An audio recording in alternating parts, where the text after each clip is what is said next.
लेकिन मोक्ष को मृत्यु के बाद की अवस्था मानकर उसे किसी विशेष प्रक्रिया से जोड़ दिया गया। ऐसा इसलिए क्योंकि हकीकत में ये शरीर की नहीं, आत्मा की अनुभूति है।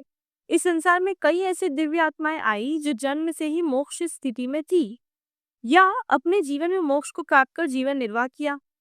ये सत्य हमें कई बड़े धर्मों और पंथों में देखने को मिला है।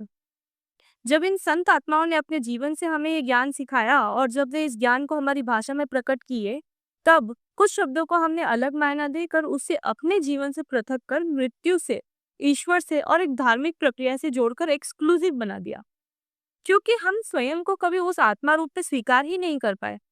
अर्थात वो सम्मान स्वयं के लिए जगह ही नहीं। आज दुनिया जिसे सेल्फ रिस्पेक्ट कहकर मान रही है, वहां सेल्फ हमारी आत्मा है। उसे स्वीकार कर अपनाना और सम्मान देना।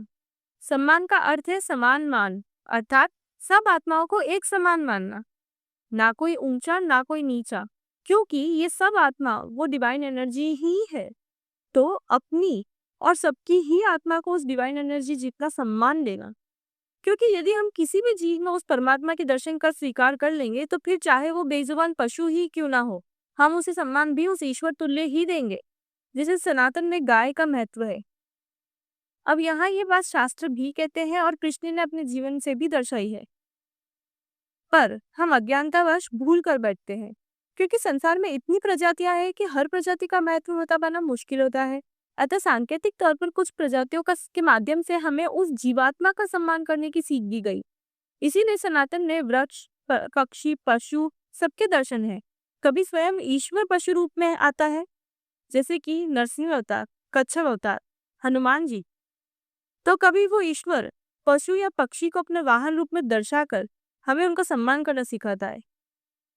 कभी जीवों का ईश्वर से सीधा संबंध बताकर, जैसे कि शेषनाग आदि, तो कभी मनुष्य रूप में अवतरित रामकृष्ण के साथी और सहयोगी बनकर।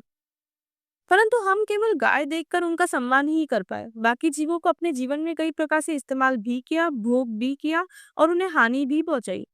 तो धर्म पालन कहाँ है? धर्म है हमारे अस्तित्व से। मनुष्य स्वयं को शरीर से देखे तो इंसानियत धर्म और आत्मा से तो जीवात्मा धर्म। पर हम केवल एक गाय की रक्षा में कई इंसानों को मार देते हैं। यहाँ तो बहुत बड़ा अधर्म हुआ। प्रकृति में जीव दूसरे जीव को खाता है, ये प्रकृति का नियम है।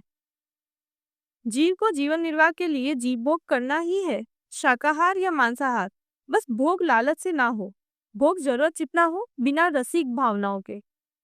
एक शाकाहारी भी जब भोजन उस रसिक भावना या लालच से करता है तो वो आहार मांसाहार ही होता है, क्योंकि पेट भी जीव है। आहार शाकाहार तब बनता है जब हर जीव का सम्मान हमारे मन में हो, चाहे वो फल हो या मांस, और ये ज्ञान हो कि हम जिस जीव का भोग कर रहे हैं उसमें भी कभी एक आत्मा का वास रहा है। जब ये भाव उत्पन्न होता है तो भोग जरूरत और करुणा से होता है। हमारे दिल में ग्रैटिट्यूड जगता है और आत्मा में उस ईश्वर के प्रति समर्पण होता है, क्योंकि इस अनुभूति के पश्चात ये भोग केवल ईश्वर ही कर पाता है। अतः हमारे संस्कारों में ईश्वर के भोग की बात बताई गई है। हम सप्रेम मूर्तियों को थाल सजाकर भोग चढ़ाते हैं और इस रूप में भी ईश्वर स्वीकार करता है।